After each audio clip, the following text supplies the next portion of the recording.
University మంచి భవిష్యత్తు కోసం తెలుగు విద్యార్థులు ఇష్టపడే యూనివర్సిటీ. కాల్ 9059052378 9059052379. బళ్ళారి అనగానే గాలి జనార్దన్ రెడ్డి మైనింగ్ ఇవన్నీ గుర్తుకొస్తాయి. అక్కడ ఒక మాఫియా, దాన్ని ఎలా మీరు కంట్రోల్ చేశారు? మీకు వచ్చిన ఛాలెంజ్ ఏంటి? మీరు వెళ్ళేసరికి అది గాలి జనార్దన్ రెడ్డి టాపిక్ అయిపోయినట్లుంది. కానీ కొంచెం ఆ ఫ్లేమ్స్ ఏదో ఉంటాయి కదా, ఆ స్మెల్. అంటే ఇప్పుడు మీరు చెప్పింది నిజమే. ఇప్పుడు ఎట్లా అంటే 2011-12 వరకు అవన్నీ జరిగినాయి అనమాట. ఇల్లీగల్ మైనింగ్స్ పైన కేసెస్ జరిగాయి, అరెస్టులు జరిగాయి, అవన్నీ అయినాయి. దాని తర్వాత central government was very made very good system. ఇప్పుడు ఈ మైనింగ్ కానీ పర్మిషన్స్ కానీ అవన్నీ కూడా ఎక్కడైతే ఇల్లీగల్స్ ఉన్నాయో వాటన్ని తీసేసినారు. ఇల్లీగల్ మైనింగ్స్ పర్మిషన్స్ అన్ని కంపెనీస్కి తీసేశారు.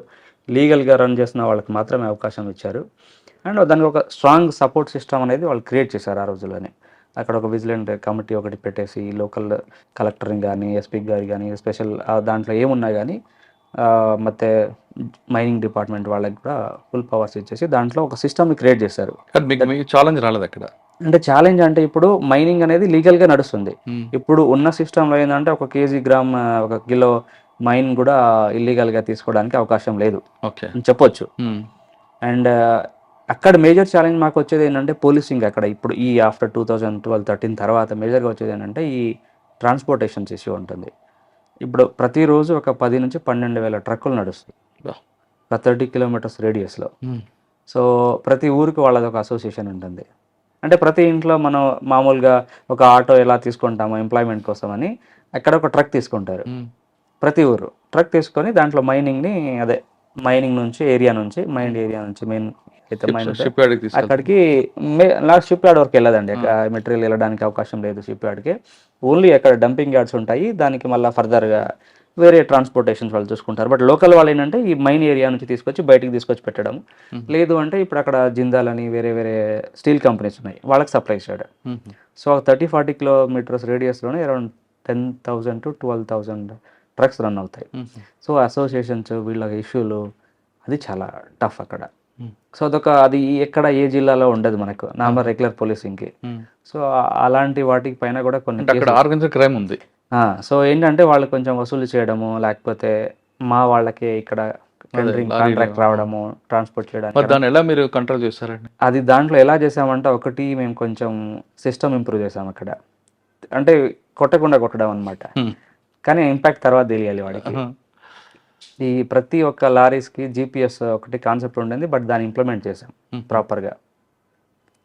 దాంతోపాటు ఒక సాఫ్ట్వేర్ ఉండింది, దాన్ని ఇంకా డెవలప్ చేయించి దానికి స్పీడ్ కంట్రోలింగ్ స్టార్ట్ చేసాం.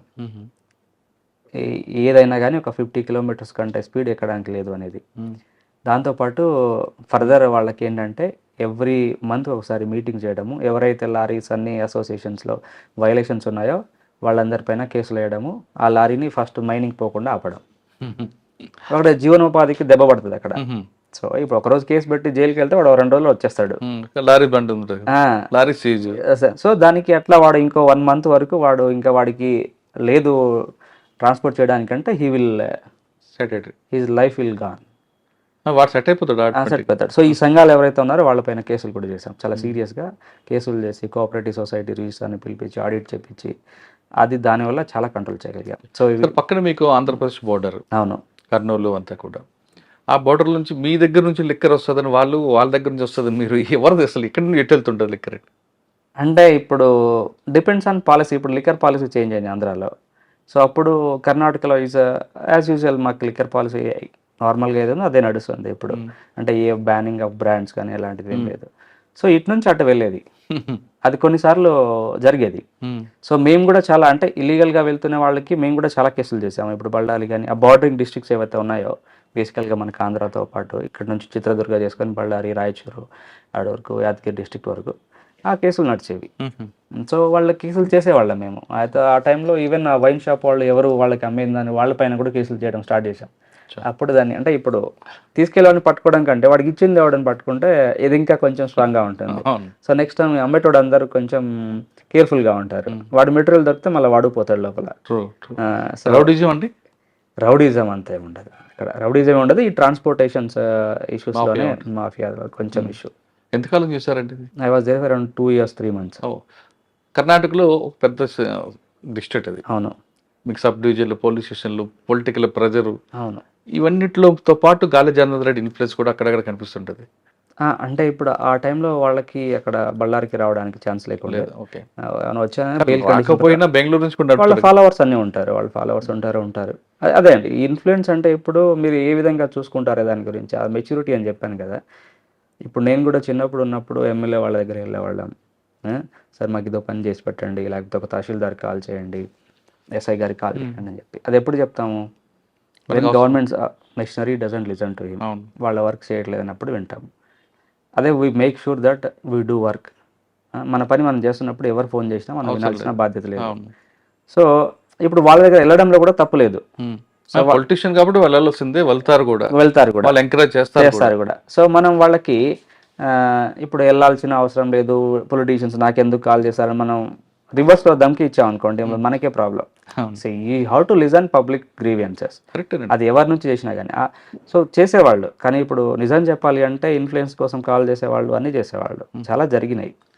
మనం ఏంటంటే ఓకే రూల్ ఏముంది, ఎవరికి అన్యాయం జరగకుండా చూసుకోవాలి. ఎంతవరకు నువ్వు you should not drag situation that somebody is getting injustice. అంటే మీరున్న పీరియడ్లో జనార్దన్ రెడ్డి ఎప్పుడు కూడా బళ్ళారి రాలేదు? 2-3 సార్లు వచ్చేవాళ్ళు. 2-3 వచ్చారు. వచ్చా సార్. అక్కడ బళ్ళారిలో మీ మార్క్ ఏముందండి?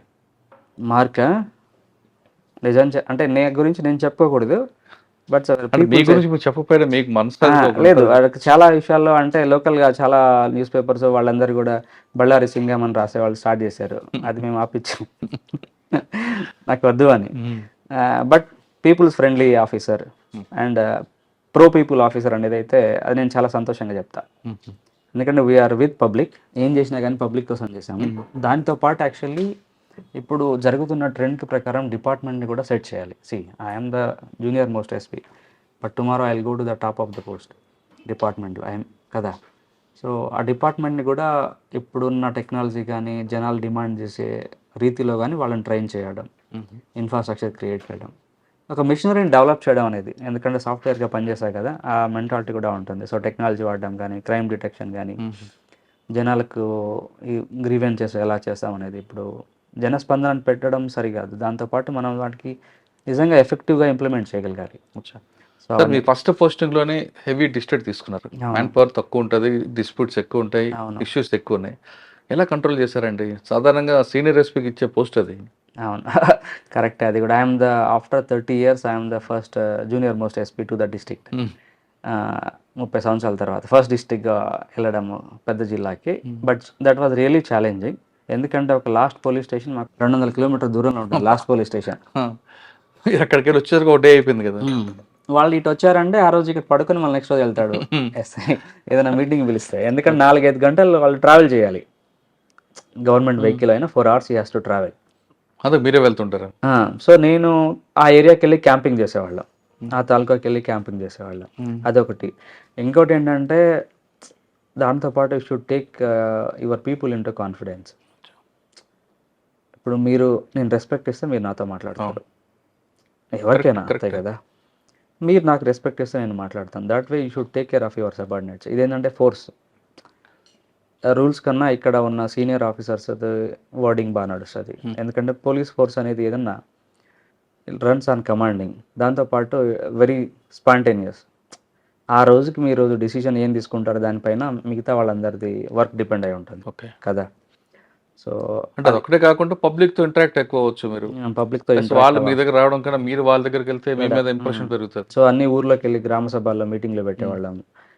వీ మేడ్ షూర్ దట్ అన్ని గ్రామ సభలకి పోలీసు వాళ్ళు వెళ్ళడము, మళ్ళీ ఈ లాస్ గురించి వాళ్ళకి చెప్పడం అనేది కొత్తగా స్టార్ట్ చేసాం జనాలకే.